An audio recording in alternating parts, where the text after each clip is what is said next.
हरे कृष्णा। दोस्तों, आज मैं भगवान श्री जगन्नाथ जी के अवतरण की कथा और जगन्नाथपुरी मंदिर के कुछ रहस्य बताने वाला हूँ। आशा करता हूँ कि आपको ये पसंद भी आएगा और विस्मित भी करेगा।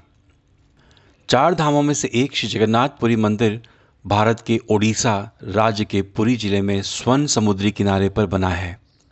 इस मंदिर में महाप्रभु श्री जगन्नाथ जी को परब्रह्म परमेश्वर के स्वरूप में पूजा जाता है। श्री जगन्नाथ जी के मंदिर में महाप्रभु श्री कृष्ण के साथ देवी राधा जी या देवी रुक्मिणी जी नहीं हैं, बल्कि महाप्रभु भाई बलराम, जिन्हें बाल भद्र भी कहते हैं, और बहन देवी सुभद्रा जी है। भगवान श्री कृष्ण का श्री जगन्नाथ के स्वरूप में अवतरण की प्रचलित कथा कुछ इस प्रकार से है। एक बार द्वारका में अपने महल में शयन करते हुए श्री कृष्ण के मुख से निद्रा में अचानक राधे राधे निकल गया। रुक्मिणी जी ने यह सुन लिया। जागने पर रुक्मिणी जी ने श्री कृष्ण से राधा जी के बारे में पूछा तो श्री कृष्ण जी ने अपना मनोभाव प्रकट नहीं होने दिया। रुक्मिणी जी से रहा नहीं गया और उन्होंने अन्य रानियों को इस बारे में बताया और कहा कि हमें पता लगाना चाहिए कि राधे कौन है, जिसका नाम प्रभु ने हम सब की इतनी सेवा, निष्ठा और भक्ति के बाद भी नहीं भुलाया है। अब इन महारानियों के मन में श्री कृष्ण के बाल्यावस्था से जुड़ी अन्य बातों को भी जानने की इच्छा हुई। श्री कृष्ण जी की रहस्यात्मक रास लीलाओं के बारे में माता रोहिणी भली प्रकार जानती थीं। उनसे जानकारी प्राप्त करने के लिए सभी महारानियों ने अनुनय विनय करके उन्हें मना लिया। तब माता रोहिणी ने श्री कृष्ण की बाल लीलाओं के बारे में बताने से पहले सुभद्रा जी को द्वार पर पहरा देने के लिए बिठा दिया, ताकि श्री कृष्ण बलदाऊ या कोई अन्य प्रवेश द्वार की तरफ आए तो उन्हें रोक दें और सबको बताकर आगाह भी कर दें। माता रोहिणी के कथा शुरू करते ही श्री कृष्ण भाई बलराम जी के साथ अचानक अनंतपुर की ओर आ गए। सुभद्रा जी ने उन्हें उचित बहाना बनाकर द्वार पर अपने साथ ही बिठा लिया।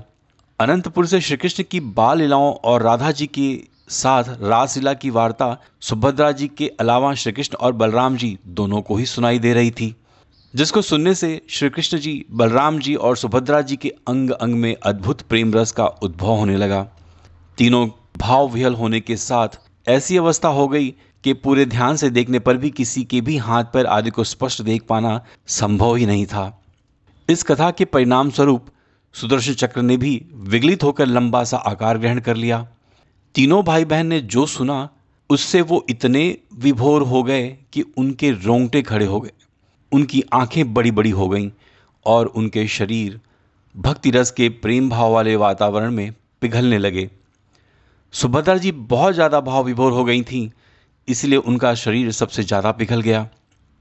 अचानक से तभी वहाँ नारद मुनि का आगमन हुआ और उनके आने से तीनों लोग वापस से अपनी यथास्थिति में आ गए। श्री कृष्ण, बलदाऊ भैया और सुभद्रा जी का ये स्वरूप देखकर नारद जी ने श्री कृष्ण जी से प्रार्थना की कि हे माधव, आप तीनों के जिस महाभाव में लीन मूर्ति स्वरूप के मैंने दर्शन किए हैं, वह सामान्य जनों के दर्शन हेतु पृथ्वी पर सदैव सुशोभित रहे। भगवान श्री कृष्ण ने नारद जी की बात मान ली और उन्होंने कलयुग में महाप्रभु श्री जगन्नाथ जी के स्वरूप में अवतरित हुए। अब जानते हैं तीनों मूर्तियों के उद्गम की कथा। जगन्नाथ मंदिर के उद्गम से जुड़ी परंपरागत कथा के अनुसार भगवान जगन्नाथ की इंद्रनील या नीलमणि से निर्मित मूल मूर्ति एक अगरू वृक्ष के नीचे मिली थी। यह इतनी चकाचौंध करने वाली थी कि धर्म ने इसे पृथ्वी के नीचे छुपाना चाहा। मालवा के प्रतापी नरेश इंद्रधुम्न को स्वप्न में यही मूर्ति दिखाई दी थी। तब उन्होंने कड़ी तपस्या की और जिससे भगवान विष्णु प्रकट हुए और उन्होंने राजा को आदेश दिया कि वो सुदूर पूर्वोत्तर में बसे पुरी के समुद्र तट पर जाएं, जहां उन्हें कुछ लकड़ी के लट्ठे मिलेंगे। उसी लकड़ी के लट्ठों से वह तीनों मूर्तियों का निर्माण करवाएं और मंदिर बनाकर स्थापित भी कराएं। राजा ने ऐसा ही किया और उन्हें पुरी के समुद्र के किनारे लकड़ी के लट्ठे मिल गए। उसके बाद राजा ने बहुत से मूर्ति कारीगरों को बुलाया, लेकिन कोई भी उन लट्ठों के ऊपर छिन्नी तक नहीं चला पाया, जिससे राजा अचंभित भी हुए और दुखी भी।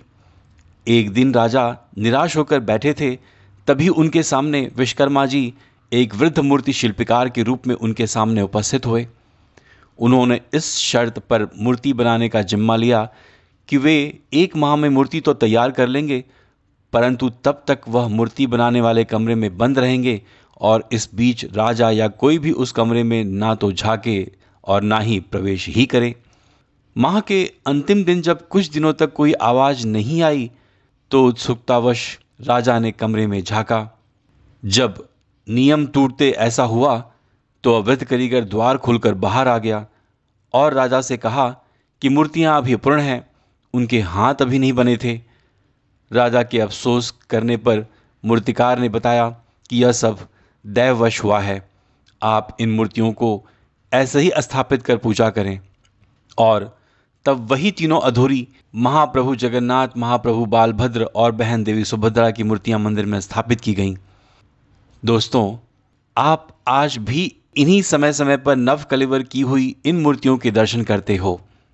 आइए अब अद्भुत वास्तु, चमत्कारीय सिद्ध अदृश्य शक्तियों और मंत्रों द्वारा संरक्षित भगवान श्री जगन्नाथ मंदिर के रहस्यों की बात कर लेते हैं। रहस्य 1, सिंह द्वार। जगन्नाथपुरी मंदिर में सिंह द्वार का रहस्य बहुत बड़ा है। यहाँ पर आपको 2 चमत्कार देखने को मिलते हैं। पहला, यहाँ मंदिर के ही समीप एक शमशान घाट है जहाँ मोक्ष प्राप्ति के लिए चिताएं जलाई जाती हैं। अगर आप सिंह द्वार के बाहर खड़े रहेंगे तो आपको जलती चिताओं की गंध आएगी, लेकिन जैसे ही आप सिंह द्वार से अंदर जाएंगे यह गंध भी बंद हो जाएगी।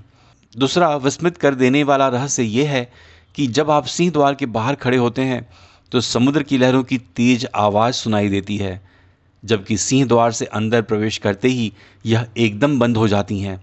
इसके पीछे एक कथा या एक तर्क ये है कि एक बार नारद जी ने हनुमान जी को बताया कि समुद्र की आवाज़ के कारण महाप्रभु मंदिर के भीतर सो नहीं पाते हैं। तब हनुमान जी ने क्रोधित होकर समुद्र को वहां से दूर हटने को कहा। इस पर समुद्र देवता ने प्रकट होकर कहा कि मेरी आवाज़ तो आपके पिता पवन देव जी के कारण ही चारों दिशा में जाती है, आप उनसे विनंती करें।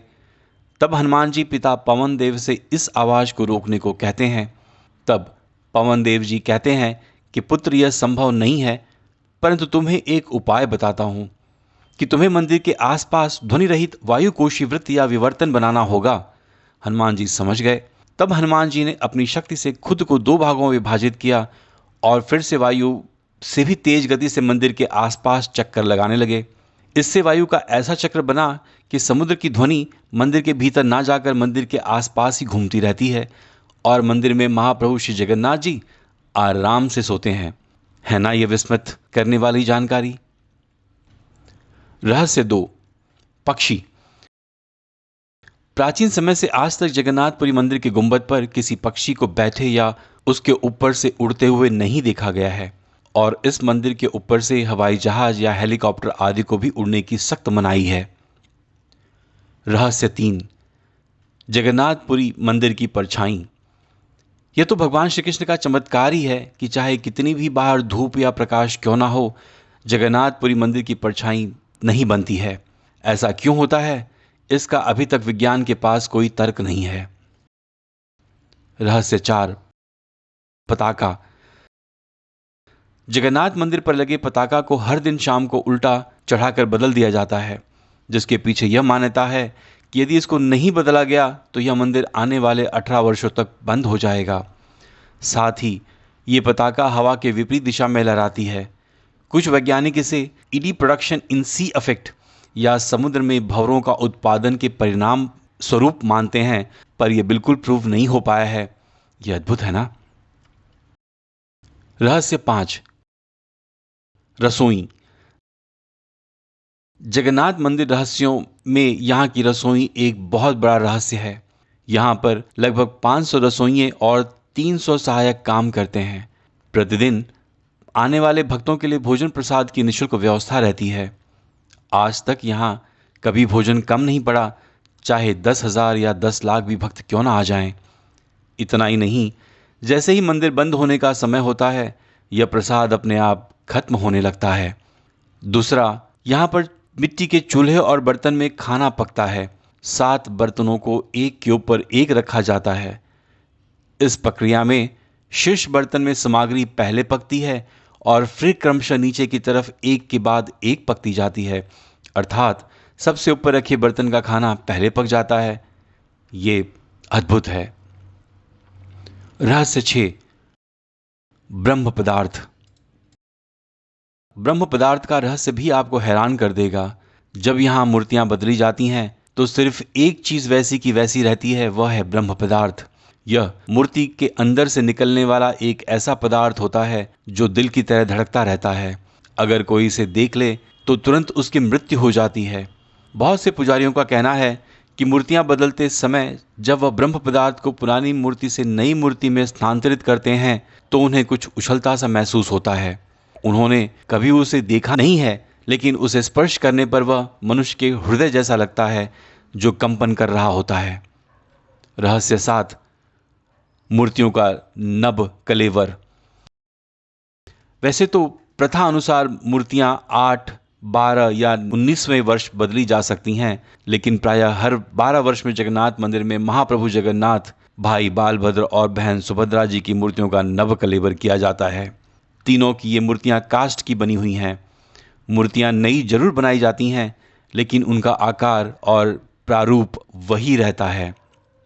मूर्तियों के नभ कलेवर के दौरान पूरे शहर की बिजली काट दी जाती है। पुजारी के अतिरिक्त इस मंदिर में किसी का भी प्रवेश वर्जित होता है। पुजारी हाथों में दस्ताने पहनकर, आंखों पर भी पट्टी बांधकर ही नभ कलेवर की प्रक्रिया करता है, ताकि वो गलती से भी उन मूर्तियों को ना देख सके। और इस दौरान मंदिर की सुरक्षा का जिम्मा सीआरपीएफ के हाथ में रहता है। रहस्य 8, चमत्कारिक सुदर्शन चक्र। जगन्नाथपुरी मंदिर पर लगा सुदर्शन चक्र, जिसे नील चक्र भी कहते हैं, अष्ट धातु का बना हुआ है। इसको यदि आप मंदिर की किसी भी दिशा से देखेंगे तो वह आपको आपकी तरफ लगा ही दिखाई देगा। दोस्तों, इस सुदर्शन चक्र का वजन 1000 किलोग्राम है और प्राचीन समय में ये मंदिर के गुंबद पर कैसे रखा गया होगा, ये भी शोध का ही विषय है।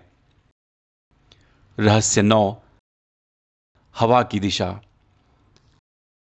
सामान्यतः दिन के समय हवा समुद्र से जमीन की तरफ बहती है और शाम के दौरान इसके विपरीत, लेकिन पुरी मंदिर के क्षेत्र में इसका उल्टा होता है, यानी यहां हवा जमीन से समुद्र की ओर बहती है।